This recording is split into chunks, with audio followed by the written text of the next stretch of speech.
Along the lakeshore, residents are working to get back to normal. But normal could be a long way off. The latest estimates of damage from Ottawa County, up to $23 million in private property damage. And this is keeping cleaning crews very busy.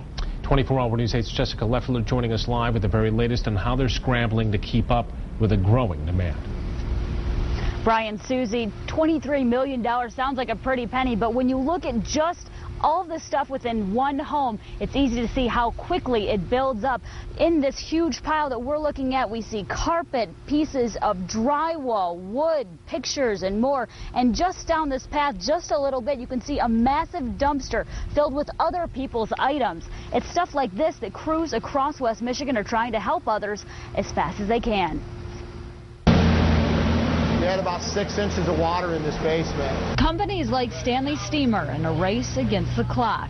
It's wet still back in here. And Greg Bucci is rushing from home to home, doing his best to keep up. His business has been overwhelmed by calls for cleanup, and they had to get creative to find the resources. We rented all the equipment from the Stanley Steamer in Detroit, all their equipment.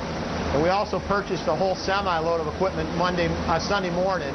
Over $23 million in private damage across Ottawa County. The assistant city manager of Holland tells 24-Hour News 8 the city has received 60 damage claims. The damage estimates have not yet been calculated, and a state statute will determine the merit of those claims. Across town, the situation more extreme. They removed all the insulation.